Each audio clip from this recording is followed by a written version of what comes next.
মৃত্যুদণ্ডপ্রাপ্ত একজন আসামি প্রতিবেশী দেশে বসে রাজনৈতিক কর্মকাণ্ড পরিচালনা করছেন, এটা গ্রহণযোগ্য নয় বলে মন্তব্য করেছেন সরকার দলীয় হুইপ মিয়া নুরুদ্দিন আহমেদ অপু। এটিএন বাংলার জনপ্রিয় আলোচনা অনুষ্ঠান ইস্পাহানি মির্জাপুর শুভরাত্রিতে এই মন্তব্য করেন তিনি। আর কোনোভাবেই এতে ফ্যাসিস্ট ফিরে আসার পরিস্থিতি তৈরি না হয় সে বিষয়ে সতর্ক থাকার আহ্বান জানান অনুষ্ঠানের সঞ্চালক, এটিএন বাংলার পরিচালক ও ডিবেট ফর ডেমোক্রেসির চেয়ারম্যান হাসান আহমেদ চৌধুরী কিরণ। আরও জানাচ্ছেন জেমস হামিম। আমরা কথা বলবো সমসাময়িক রাজনৈতিক প্রেক্ষাপট নিয়ে। এটিএন বাংলার জনপ্রিয় অনুষ্ঠান ইস্পাহানি মির্জাপুর শুভরাত্রিতে এবারের অতিথি ছিলেন জাতীয় সংসদের সরকার দলীয় হুইপ মিয়া নুরুদ্দিন আহমেদ অপু। আলোচনায় তিনি আওয়ামী লীগ সরকারের শাসনামলে বিরোধী দলের উপর চালানো নিপীড়নের কথা তুলে ধরেন। মুক্ত জগৎটা কত কাঙ্ক্ষিত এবং কত সুন্দর। এক প্রশ্নের জবাবে তিনি বলেন, শেখ হাসিনা ফিরে আসার ঘোষণা রাজনৈতিক স্টানবাজি ছাড়া আর কিছু নয়। আপনি কেন রাজনীতিটা করতে আসবেন আবার এই দেশে, আবার মায়ের বুক খালি করার জন্য? হুইপ মিয়া নুরুদ্দিন আহমেদ অপু বলেন, জনগণ কখনো সিদ্ধান্ত নিতে ভুল করেনি।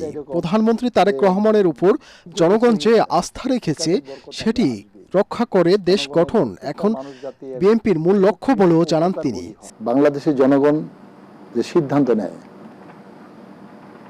এই সিদ্ধান্ত কখনো ভুল সিদ্ধান্ত নেয় না। এবারও বাংলাদেশের জনগণ তাদের আশা আকাঙ্ক্ষার প্রতীক হিসাবে জনাব তারেক রহমানকে বেছে নিয়েছে। মাননীয় প্রধানমন্ত্রী সেই চ্যালেঞ্জ গ্রহণ করতে এক মুহূর্তের জন্য ভাবে নাই। অনুষ্ঠানের সঞ্চালক, এটিএন বাংলার পরিচালক ও ডিবেট ফর ডেমোক্রেসির চেয়ারম্যান হাসান আহমেদ চৌধুরী কিরণ বলেন, আবারও ফ্যাসিবাদের জন্ম হোক, এমন রাজনীতি যেন এদেশে আর ফিরে না আসে। এখানে ছাত্র, শিক্ষক, কৃষক, নারী, শ্রমিক, সকল মানুষের, বৃদ্ধ, আবাল বনিতা এবং একটি গৃহবধূরও কিন্তু সেখানে অংশগ্রহণ ছিল। সে অংশগ্রহণের মধ্যে দিয়ে কোনো একক ব্যক্তির বা একক দলের বা একক কোনো কৃতিত্বের এখানে নয়। এখানে ছাত্র জনতা সহ বিএনপি এবং অন্যান্য রাজনৈতিক দলগুলো সহ তাদের 17 বছরের যে প্রচেষ্টা, সেই প্রচেষ্টার ফল হিসাবে কিন্তু আমরা আমাদের জুলাই অভ্যুত্থানের মাধ্যমে ফ্যাসিজমে বিদায় করতে পেরেছি।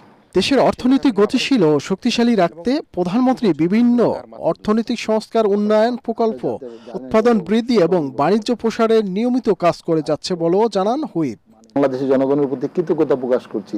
জেমস হামিম, এটিএন বাংলা, ঢাকা। জনগণ মাননীয় প্রধানমন্ত্রী জনাব তারেক রহমান